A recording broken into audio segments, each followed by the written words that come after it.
In the summer of 1865, a Union soldier walked out of a Confederate prison camp in Georgia and began the journey home to Ohio. He had been captured 18 months earlier. He had spent those months in Andersonville, one of the most notorious prison camps of the Civil War, where tens of thousands of Union prisoners died of disease, malnutrition, and exposure. He had survived. He was 24 years old, weighed perhaps 90 pounds, and had tuberculosis that he had contracted in the camp. He reached his family's farm in Ohio 3 weeks after leaving Georgia. The farm had been managed by his father and younger brother while he was gone. There was work to do. There were no accommodations for the fact that he was sick, that he had nightmares, that he could not do a full day's physical labor for months. There was no government check, no medical care provided by the government, no assistance of any kind from the federal government that had sent him to fight. His recovery, if it came, was a family matter. He was one of approximately 2 million Union veterans who came home from the Civil War to essentially nothing from the federal government. The country that had organized them, equipped them, and asked them to die for it had no systematic plan for what happened when those who survived came back. This pattern of soldiers returning from war to find that the country had no systematic obligation to help them rebuild their lives characterized American history from the Revolution through the Second World War. There were exceptions. Civil War veterans eventually won a pension system that became large and politically powerful, though it took decades of organizing. Veterans of specific wars received specific benefits negotiated through political pressure, but there was no comprehensive, systematic federal program for returning veterans until the Servicemen's Readjustment Act of 1944, universally known as the GI Bill. The GI Bill is one of the most consequential pieces of legislation in American history. It sent 8 million veterans to college. It financed the purchase of millions of homes in the suburban communities that reshaped American geography after the war. It provided low-interest loans for business startups. It established job placement services and unemployment insurance for veterans who could not immediately find work.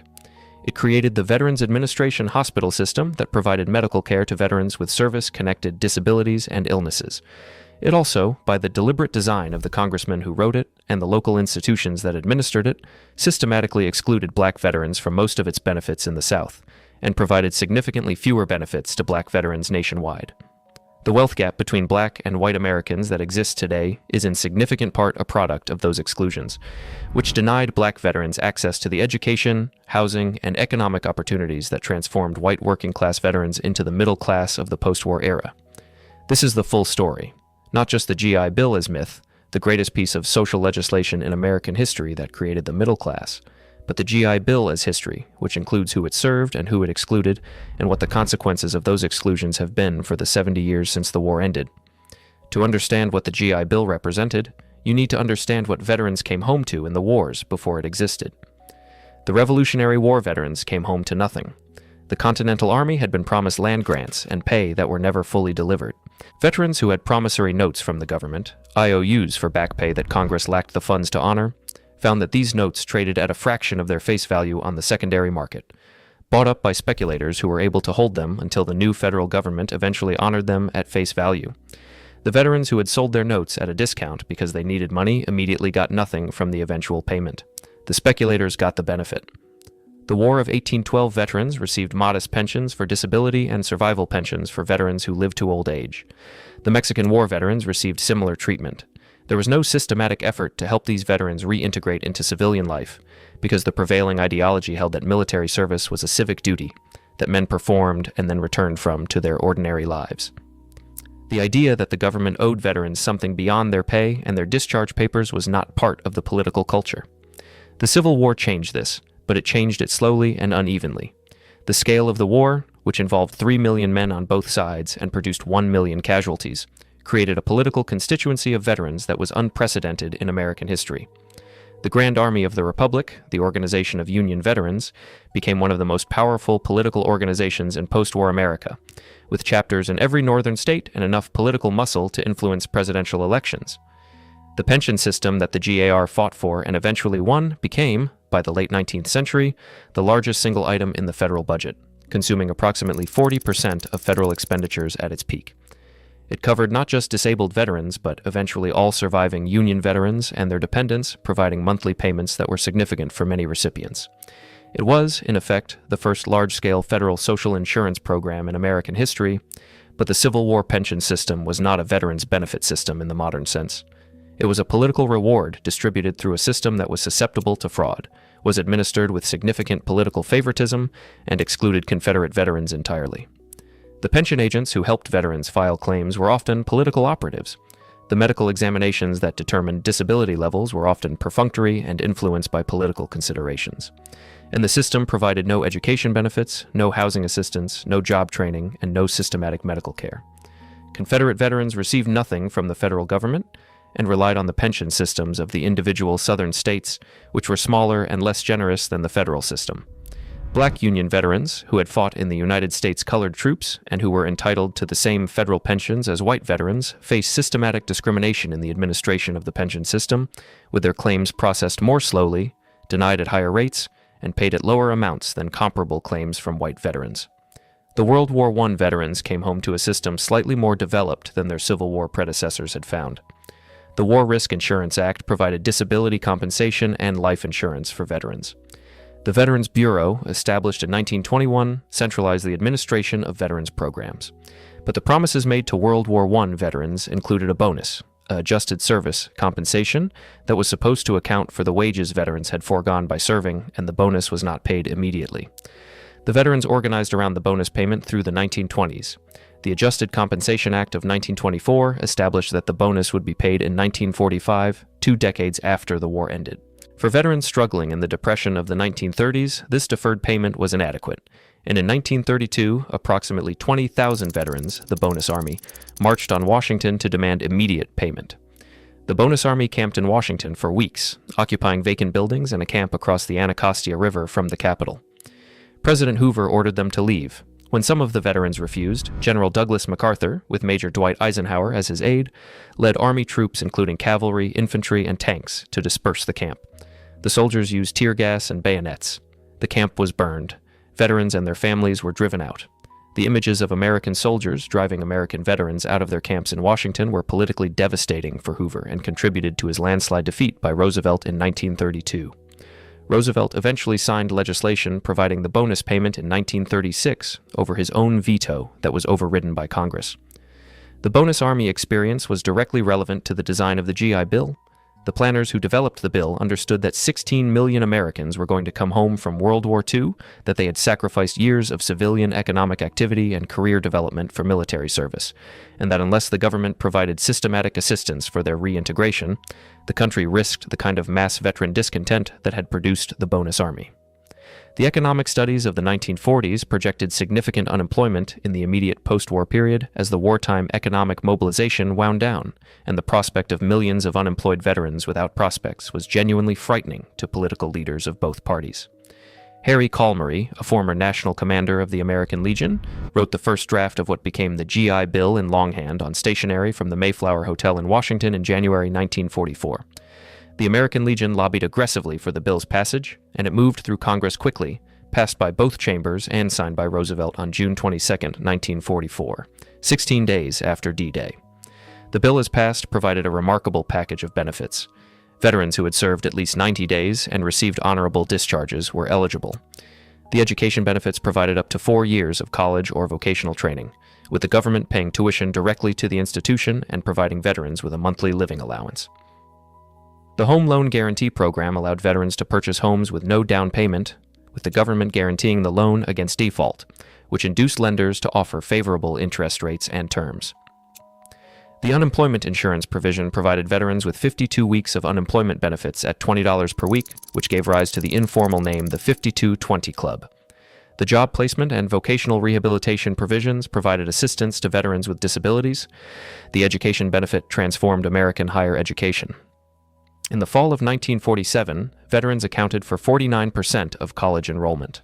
Universities that had been elite institutions serving primarily the children of the upper and upper middle class found themselves suddenly enrolling large numbers of working-class veterans who were the first in their families to attend college. The GI Bill created the mass higher education system in America, expanding university enrollment from roughly 160,000 before the war to nearly 500,000 by 1950. The home loan benefit transformed American geography. The combination of guaranteed loans and the post-war construction boom produced the suburban expansion that reshaped American cities. Veterans moved out of urban apartments into suburban houses, driving the demand for automobiles, appliances, and the consumer goods industry that defined the post-war economic boom. The communities they moved into, the Levittowns and the planned suburbs that appeared across the country in the late 1940s and 1950s, were explicitly segregated. Levittown, the iconic post-war suburb built by William Levitt on Long Island, had a clause in its leases and deeds prohibiting occupancy by anyone other than members of the Caucasian race. This was not unusual. The Federal Housing Administration, which worked in partnership with the Veterans Administration to administer the Home Loan Guarantee Program, had explicitly redlined black neighborhoods in its underwriting guidelines since the 1930s, rating neighborhoods with significant black populations as high risk and refusing to guarantee mortgages in them. The suburban expansion funded by the GI Bill was an expansion of white suburbia. Black veterans were largely excluded from it. The exclusion operated through several mechanisms simultaneously. The restrictive covenants in new suburban developments prohibited black purchasers. The FHA and VA refused to guarantee mortgages in black or integrated neighborhoods. Banks and savings institutions that relied on FHA and VA guarantees refused to lend to black borrowers who wanted to purchase in the few areas where they were permitted. And the real estate industry maintained a code of ethics that prohibited its members from introducing members of a minority group into a community where their presence would harm property values, which was the professional framework for enforcing segregation. The education benefit was administered differently, but with similarly discriminatory results. In the South, the universities and colleges that could accommodate veterans were segregated by law. Black veterans in the South who wanted to use the GI Bill for higher education could only attend historically black colleges and universities, which had far fewer available spaces than the number of black veterans seeking education. A 1947 study found that of 100,000 black veterans in Mississippi who were eligible for education benefits, only 2,000 were enrolled in college, while white veterans' enrollment rates were dramatically higher. The physical capacity of the HBCU system simply could not accommodate the demand that the GI Bill created, and the segregated white universities would not admit black students. The vocational training programs that provided an alternative to college education were also administered through state and local agencies that discriminated. Black veterans in the South who enrolled in vocational training programs were assigned to training for occupations that were available to black workers under the segregated labor market, which meant the lowest paying and least skilled occupations.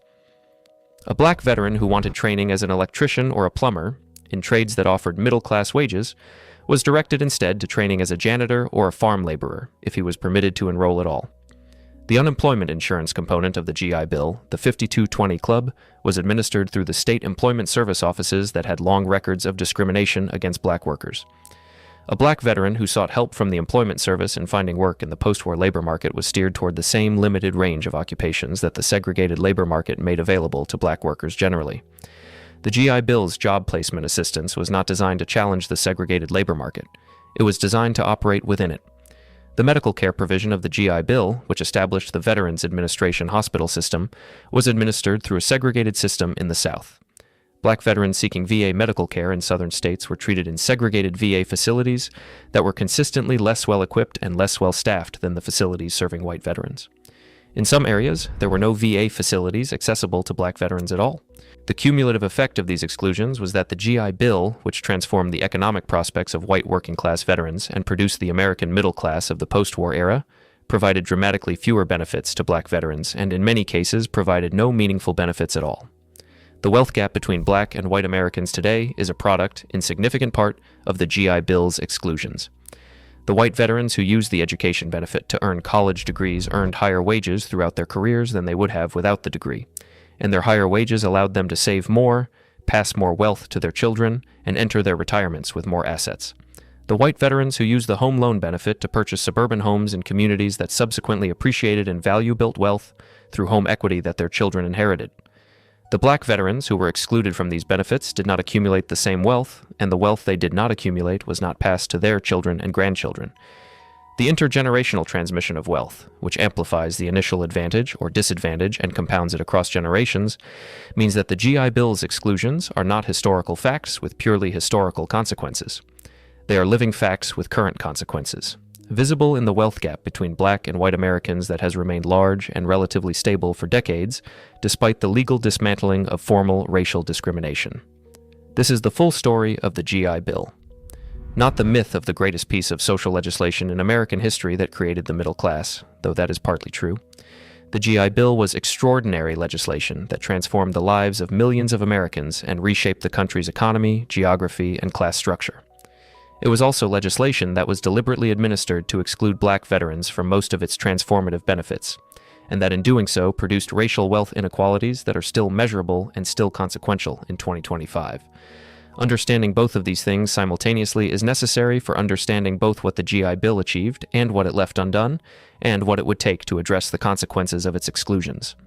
From the Union soldier in 1865 who came home to nothing, to the World War I veterans who marched on Washington in 1932 and were driven out at bayonet point, to the GI Bill of 1944 that transformed the lives of white veterans and excluded black veterans from most of its benefits, to the wealth gap of 2025 that is a direct product of those exclusions. That is the history. The achievement is real. The exclusion is real. The consequences are still being lived. Subscribe if this kind of history is what you are here for. There is a great deal more of it ahead. To understand the full scope of what black veterans lost through the GI Bill's exclusions, you need to follow specific individuals through the experience, because the statistics, hundreds of thousands of veterans denied benefits, require human faces to become fully real.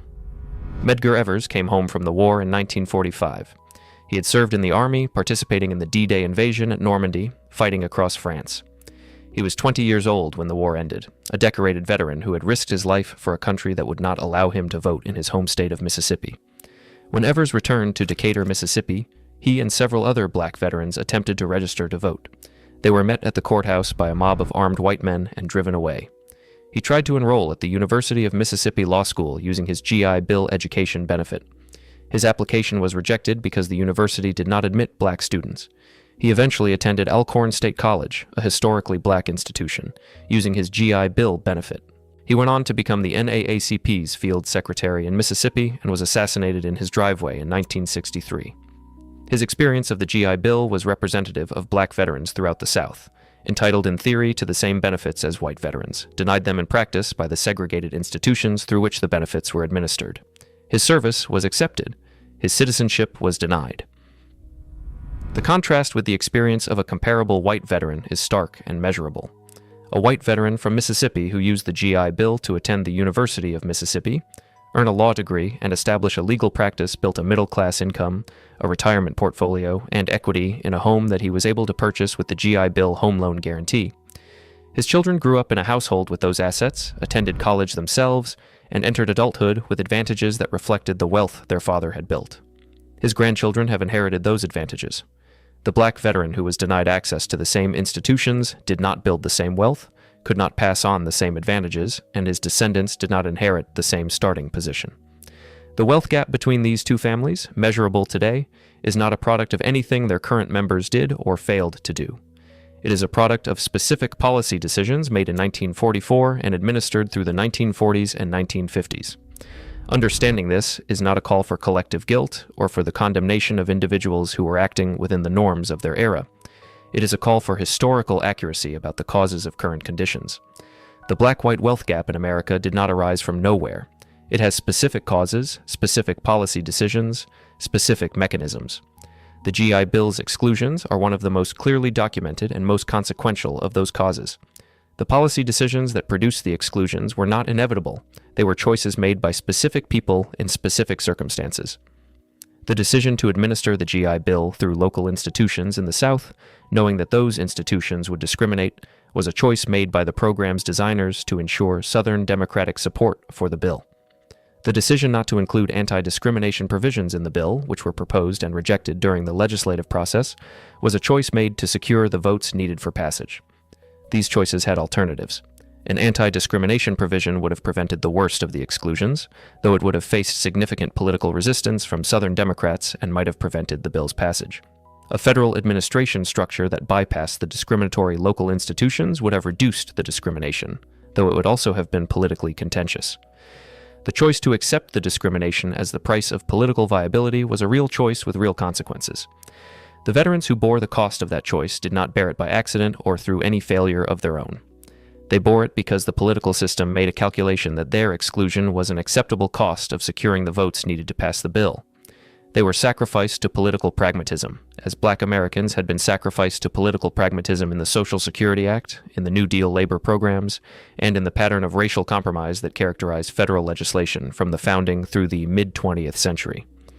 The political context that made these compromises possible was the specific structure of power in the Democratic Party, which in the 1930s and 1940s required the support of Southern Democrats to pass any significant legislation. Southern Democrats had been the dominant political force in the South since Reconstruction, and they used their committee chairmanships and their willingness to filibuster to extract racial accommodations from any legislation that threatened the racial hierarchy of the South.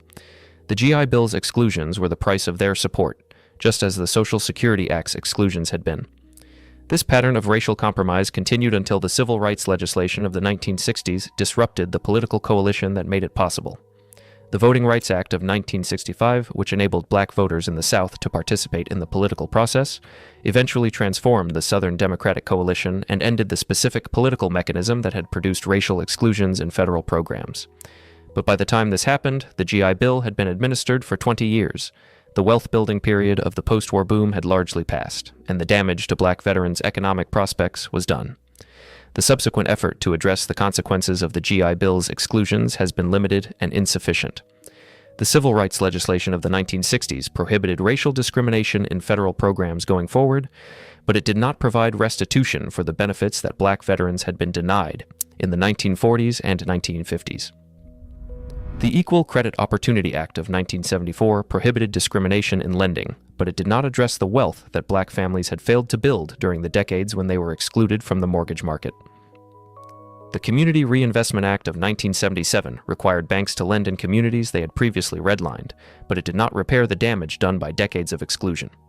The reparations debate that has been ongoing in American politics for decades is in part a debate about how to address exactly this kind of documented, measurable, consequential harm.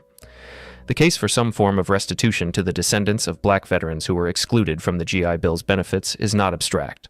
It is a case built on specific historical evidence of specific harms with specific current consequences. Whether the political system will produce that restitution is uncertain. What is certain is that the harm was real, that its consequences are measurable, and that the political choices that produced it were choices that had alternatives. Understanding this history is the foundation for any honest reckoning with the causes of current racial economic inequality. The GI Bill was not the only cause of the black-white wealth gap. It was one of many. The slavery that produced unpaid labor for centuries, the sharecropping systems that replaced slavery with economic bondage, the systematic exclusion of black workers from higher-paying industries through the first half of the 20th century, the redlining and housing discrimination that prevented black families from building home equity during the post-war boom, all of these contributed to a wealth gap whose current magnitude reflects the accumulation of these harms across generations. But the GI Bill is particularly useful as a window into this history because it is so clearly documented, so clearly consequential, and so clearly a product of specific political choices rather than of impersonal market forces. It is a case where the harm was done by identifiable people making identifiable decisions, where the mechanism of the harm is clearly traceable, and where the consequences are measurable in the current wealth data. Understanding it fully requires holding two things simultaneously: the genuine achievement of the GI Bill in transforming the lives of millions of veterans and creating the post-war middle class, and the genuine harm of its exclusions in denying those same transformative benefits to the black veterans who had served alongside their white counterparts and who were entitled to the same recognition of their service. Both things are true. The GI Bill was extraordinary legislation. It was also legislation administered with deliberate racial exclusion. Both of these facts belong in the history. The Union soldier who came home from the Civil War in 1865 to nothing was the beginning of the long history of American veterans' benefits. The Black World War II veteran who came home in 1945 to a GI Bill that was largely unavailable to him represents a specific chapter in that history, one in which the country found the will to create comprehensive veterans' benefits, but not the will to provide them without racial exclusion. The white veterans who used the GI Bill to build the post-war middle class were not wrong to use it.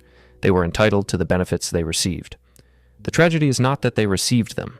The tragedy is that black veterans who were equally entitled did not receive them, and that the wealth-building opportunities those benefits provided did not accrue to black families in the same way, with consequences that are still being lived by their descendants. From the Continental soldier in 1783 who came home to unpaid promises, to the Civil War veteran in 1865 who came home to nothing, to the Bonus Army veterans in 1932 who were driven from Washington at bayonet point, to the GI Bill of 1944 that transformed the lives of white veterans and excluded black veterans from most of its benefits. That is the full arc of the history up to 1944. The The story of what happened after 1944, as the exclusions accumulated into the wealth gap that characterizes American racial economics today, is the rest of the story. Subscribe if this kind of history is what you are here for. There is a great deal more of it ahead. The quantitative evidence for the GI Bill's role in producing the racial wealth gap is worth examining in some detail, because the causal argument requires more than the narrative of exclusion. It requires showing that the exclusions actually produced measurable differences in wealth outcomes.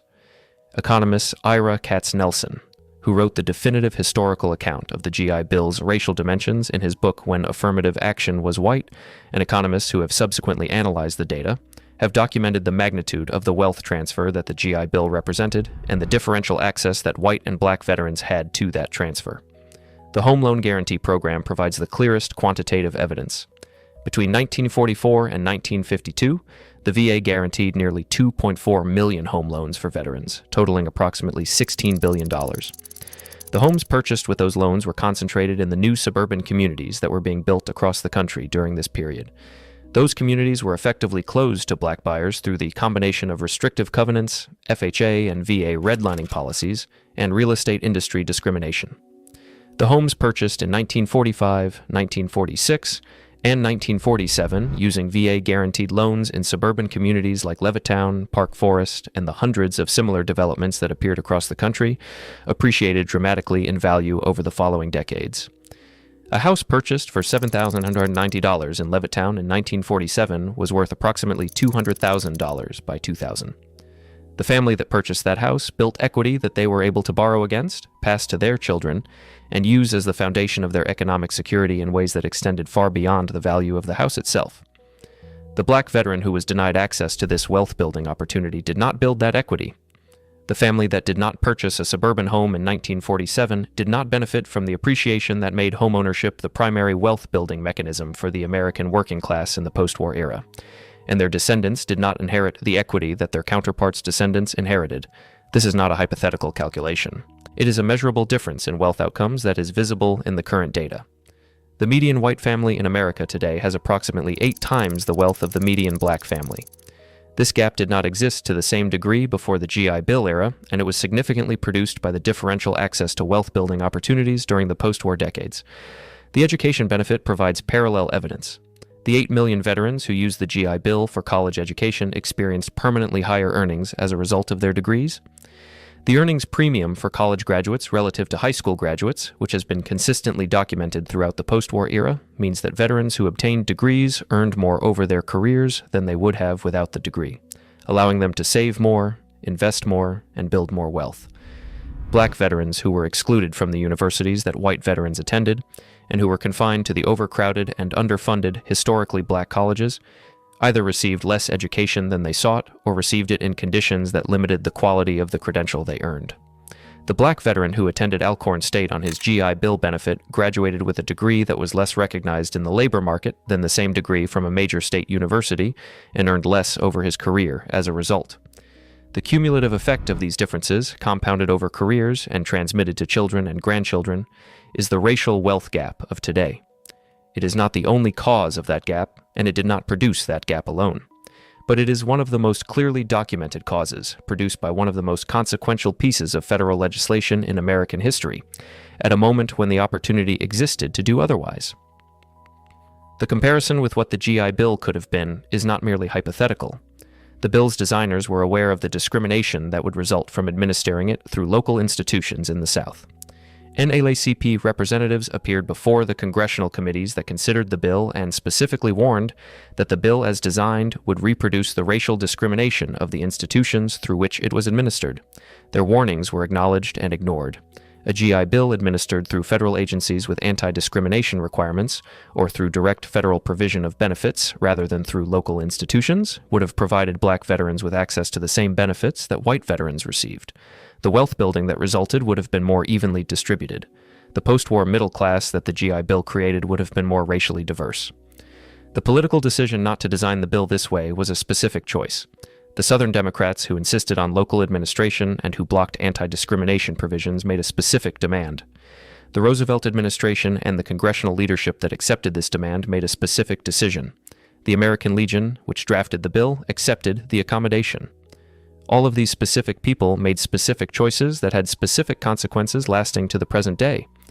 This is important to understand not because it assigns blame, but because it establishes that the current racial wealth gap is not a natural outcome of market forces or individual choices. It is a product of political decisions that had alternatives, and that therefore can potentially be addressed by political decisions in the opposite direction. The current debate about reparations for slavery and for subsequent discrimination, including the discrimination in the GI Bill's administration, is a debate about whether those alternative political decisions should be made now, retroactively addressing the harm that the original decisions caused. It is a debate that has been ongoing in various forms since the end of slavery, that gained renewed attention in the 1990s and again in the 2020s, and that has not produced significant legislative action at the federal level. The opponents of reparations make several arguments: that the harm was done by people who are now dead, that the current generation should not be held responsible for the decisions of previous generations, that determining who is owed reparations and how much is administratively impossible, and that other policy interventions would be more effective at addressing racial wealth inequality. Each of these arguments has some force, and each has significant counter-arguments. The proponents of reparations argue that the harm produced by the GI Bill's exclusions and similar policies is measurable and ongoing, that the people who were harmed are not all dead and their descendants are living the consequences, that the federal government has acknowledged responsibility for similar historical harms in other contexts, such as the Japanese-American internment reparations of 1988, and that the scale and duration of racial wealth inequality requires a specific policy response rather than only general policies that will benefit all low-wealth Americans. This debate is unlikely to be resolved in the near term. What can be done in the shorter term is to understand the history accurately, to acknowledge the specific mechanisms through which the GI Bill's exclusions operated, and to design current policy in ways that do not reproduce the same structural features that produced those exclusions. The Veterans Benefits Improvement Act, the post-9/11 GI Bill, and the various programs that have expanded veterans' education and housing benefits in the 21st century have been designed with explicit non-discrimination requirements that the original GI Bill lacked. This represents genuine progress. It does not address the consequences of the original exclusions. The current Veterans Benefits system, while more equitable in its formal design than the 1944 GI Bill, continues to produce disparities in outcomes between white and minority veterans that reflect both the legacy of historical exclusions and current disparities in access, in information about available benefits, and in the educational and economic starting positions that veterans bring to their service. Understanding those disparities requires understanding the history that produced them, which is the history this video has traced, from the Union soldier in 1865 who came home to nothing, through the political organizing that produced veterans' benefits, through the bonus army and the Depression, to the GI Bill of 1944 that was transformative for some veterans and exclusionary for others. The history is not a simple story of progress. It is a story of genuine achievement and genuine failure, of legislation that was extraordinary in some dimensions and deliberately exclusionary in others, and of consequences that are still being lived by the descendants of the veterans who were both served and excluded by one of the most consequential pieces of legislation in American history. From the Continental soldier in 1783 to the GI Bill veteran in 1945 to the racial wealth gap of 2025. The history is long, the consequences are current, and the honest accounting of how we got here is the beginning of understanding what it would take to get somewhere better. Subscribe if this kind of history is what you are here for. There is a great deal more of it ahead. There is a dimension of this history that connects the GI Bill story to the broader story of American veterans policy that deserves attention before we close. It is the question of what obligation a country has to the people who serve in its military, and how that obligation has been defined and redefined over the 250 years of American history.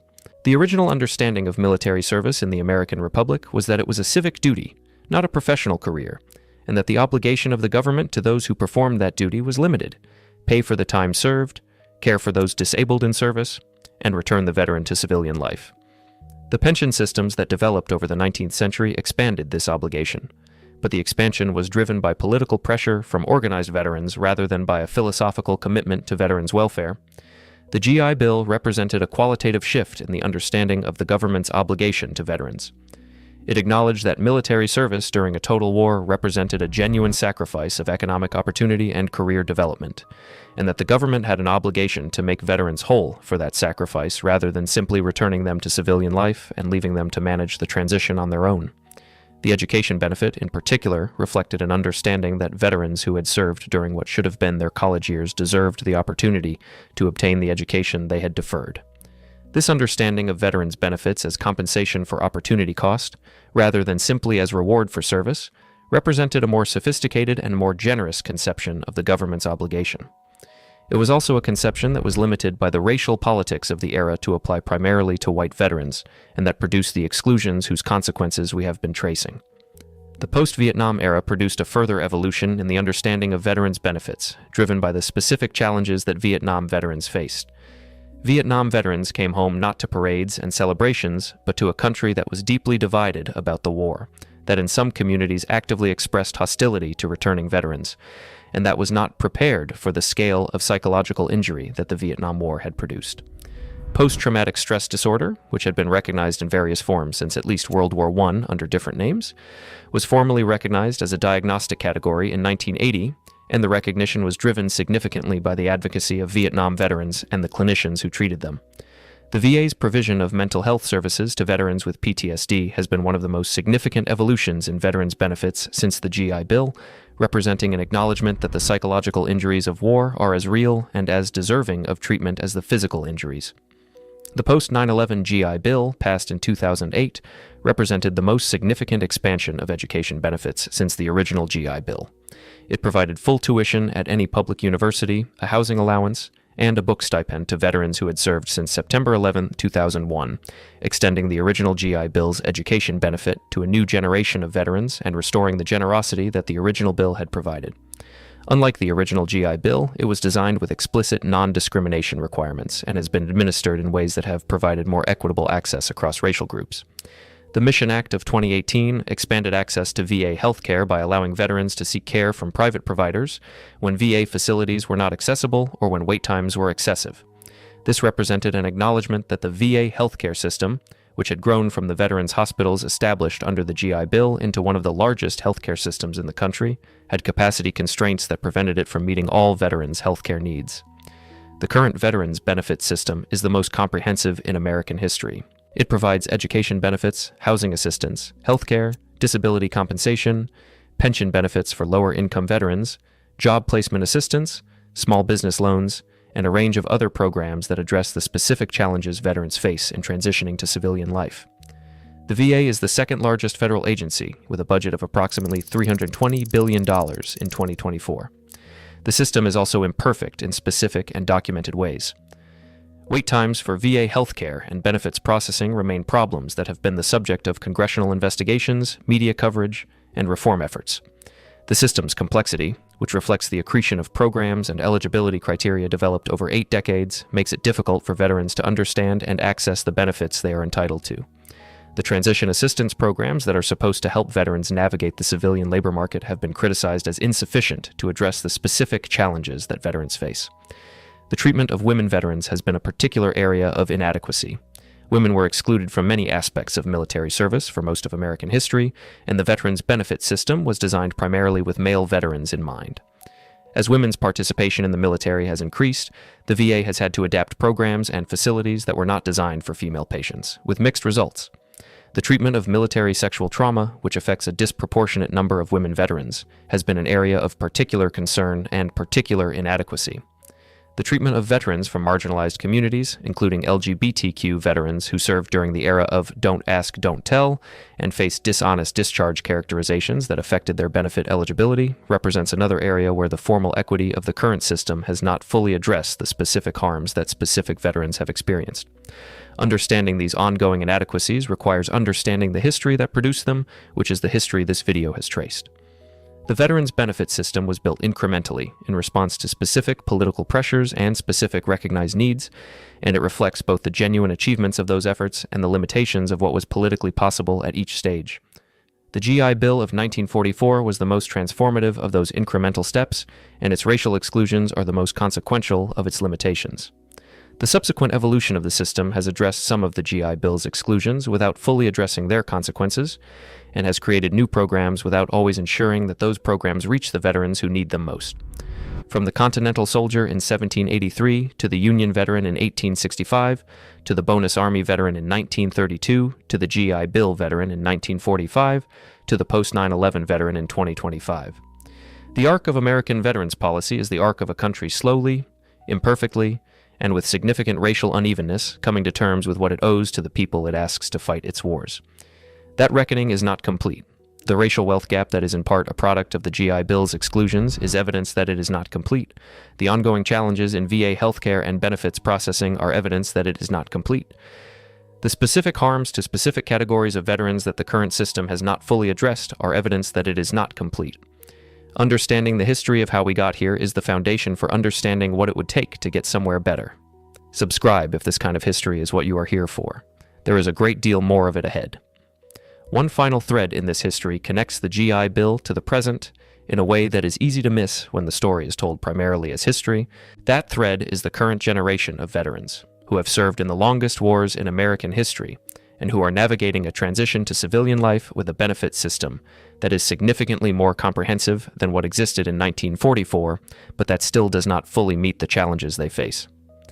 The veterans of the wars in Afghanistan and Iraq, which began in 2001 and 2003 respectively, served in conflicts that were sustained primarily by a volunteer military rather than by the draft that produced the mass mobilization of World War II. This means that the burden of service was not shared across the population in the same way it was in 1944. The veterans who served multiple deployments, who experienced the cumulative effects of sustained combat exposure, and who have come home to a civilian society with little direct experience of the wars they fought, face a specific set of transition challenges that are different from those faced by the World War II veterans the GI Bill was designed to serve. The suicide rate among veterans is significantly higher than among comparable non-veterans, a statistic that reflects both the psychological burden of combat service and the challenges of the transition to civilian life. The VA's mental health services have expanded significantly to address this challenge, but access to those services remains inadequate in many parts of the country, and the cultural barriers that prevent veterans from seeking mental health treatment remain significant. The unemployment rate among post-9/11 veterans has historically been higher than among comparable non-veterans, partly reflecting the difficulty of translating military skills and experience into civilian employment credentials, and partly reflecting the challenge of building civilian professional networks after years of military service. The job placement assistance programs that are part of the current Veterans Benefit System have been criticized as insufficient to address these specific challenges. The housing challenges facing post-9/11 veterans include both the immediate transition challenge of finding affordable housing after service and the longer-term challenge of building the home equity that has been the primary wealth-building mechanism for the American middle class. The VA Home Loan Guarantee Program remains available and provides favorable terms, but the housing market of 2025, with its elevated prices and limited supply in many metropolitan areas, presents challenges that the program was not designed to address. These challenges are different from the challenges that the original GI Bill was designed to address. They require not just the continuation of programs designed for a different era, but the development of new approaches that are calibrated to the specific circumstances of the current generation of veterans. Understanding what those approaches should look like requires understanding both the current situation and the history that produced it. The history of veterans' benefits in America, from the empty promises to Continental soldiers, to the transformative but exclusionary GI Bill, to the current comprehensive but imperfect system, is the history of a country working out, imperfectly and over a long time, what it owes to the people who serve in its military. The current generation of veterans deserves a system that reflects the best understanding of what that obligation requires, informed by the history of what has worked, what has failed, and who has been left behind when the system fell short. From the Union soldier in 1865 who came home to nothing, to the bonus Army veteran in 1932 who was driven from Washington at bayonet point, to the black GI Bill veteran in 1945 who was excluded from the benefits that transformed his white counterpart's life, to the post-9/11 veteran in 2025 navigating a transition system that is more comprehensive than anything that has existed before but that still does not fully meet the challenges he faces. The history is long, the progress is real, the work is not finished, and the country that asks people to serve in its wars owes them more than it has consistently provided. Subscribe if this kind of history is what you are here for. There is a great deal more of it ahead. The gap between what the country has provided and what it owes is the gap that this history has been measuring throughout. It is measurable in the Continental soldiers who came home to unpaid promises. It is measurable in the Civil War veterans who organized for decades to win a pension system that should have existed from the beginning. It is measurable in the bonus Army veterans who marched on Washington and were met with tear gas and bayonets. It is measurable in the black GI Bill veterans who were denied the education, the home loans, and the economic opportunities that transformed their white counterparts' lives and that produced the racial wealth gap that persists today. And it is measurable in the current veterans who navigate a system that is more comprehensive than anything that has existed before, but that still does not fully meet the specific challenges of the specific generation of people who have borne the burden of the longest wars in American history. Each of these gaps represents a failure to fully honor the obligation that military service creates. Each of them was produced by specific political decisions that had alternatives, and each of them has consequences that extend beyond the individual veterans who were not served and into the communities and families whose circumstances reflect the wealth, health, and opportunity that those veterans were or were not able to build. The GI Bill of 1944 is the most powerful example of this pattern because it is the case where the potential impact was largest and where the exclusions were most clearly deliberate. 16 million Americans came home from World War II. The country had the political will and the economic capacity to provide them with comprehensive benefits. It chose to administer those benefits in ways that excluded a significant fraction of those veterans based on their race. And the consequences of that choice are still being lived. This is the honest history, not the myth of the greatest legislation that created the middle class. The truth, extraordinary legislation that created the middle class for white veterans, and excluded black veterans from most of its transformative benefits, with consequences that are still measurable in the wealth data of 2025. Holding both of those things simultaneously, the achievement and the exclusion, is the foundation for understanding the full history and for understanding what it would take to move closer to the obligation that military service actually creates. From the Continental soldier in 1783 to the World War II veteran in 1945 to the post-9/11 veteran in 2025. 242 years of American veterans, an evolving understanding of what the country owes them, and still a significant distance between what has been provided and what is owed. That is the history, and it demands better than it has received. Subscribe if this kind of history is what you are here for. There is more ahead. The international comparison, which has been useful throughout this series, is worth making briefly here as well. The United States is not unique in having a complex history of veterans' benefits, but the specific form of that history reflects the specific features of American political culture and American racial history in ways that distinguish it from comparable countries. Britain, which also demobilized millions of veterans after World War II, provided veterans with access to the newly created National Health Service, which provided universal health care not just to veterans, but to all British citizens. British veterans did not need a separate healthcare system because they were covered by the same system as everyone else. The specific challenge of providing healthcare to veterans with service-connected disabilities was addressed within the universal system rather than through a separate veterans' health infrastructure. Canada's veterans' benefits after World War II similarly included access to publicly funded higher education through a Canadian GI Bill equivalent, and Canada's more equitable treatment of non-white veterans, while not perfect, did not include the systematic exclusion from benefits that characterized the American GI Bill's administration in the South. These comparisons suggest that the exclusions in the American GI Bill were not inevitable features of post-war veterans policy. They were products of the specific racial politics of the American South and the specific power that Southern Democrats held in the congressional committees that designed the legislation. Different political conditions would have produced different legislation. Understanding this is important because it establishes that the harm was not inevitable. It was chosen, and things that are chosen can be chosen differently. The current debate about veterans policy, about the adequacy of VA healthcare and benefits processing, about the specific challenges facing post-9/11 veterans, about the racial and gender disparities in veterans' outcomes, is a debate about making better choices than were made in 1944 and in the decades since. Making better choices requires understanding what the worst choices were, why they were made, and what they cost the people who bore the consequences. That is the purpose of the history this video has traced, from the Revolutionary War veteran in 1783 to the GI Bill veteran of 1944 to the post-9/11 veteran of 2025. From no benefits to transformative benefits to a comprehensive but still imperfect system. From exclusion to formal equity to ongoing disparities in outcomes that reflect both the legacy of historical exclusions and current inadequacies in the system. That is the full history of American veterans' benefits. The obligation that military service creates is real. The country's fulfillment of that obligation has been incomplete, uneven, and racially discriminatory in ways whose consequences persist. Understanding that history, honestly, is the beginning of doing better. Subscribe if you want to keep following this kind of history. There is more ahead. The last word on this history belongs to Medgar Evers, not because his story is the only one that matters, but because it contains everything that matters in the smallest possible space. He crossed the English Channel on D-Day. He fought across France. He came home to Mississippi. He tried to vote. He was turned away by a mob. He tried to use his GI Bill benefit to attend law school. He was rejected because of his race. He eventually attended Alcorn State on his GI Bill, graduated, became the NAACP's field secretary in Mississippi, and was shot in the back in his driveway in 1963. He was 37 years old. His killer was acquitted twice by all-white juries and was not convicted until 1994, 30 years later. He served his country. His country did not serve him back in the way it served his white counterparts. The wealth he did not build, the law school he did not attend, the home in the suburb he could not purchase. These are the specific, individual manifestations of the history this video has traced. He deserved better. His country knew how to provide it. It chose not to. That is the honest final word.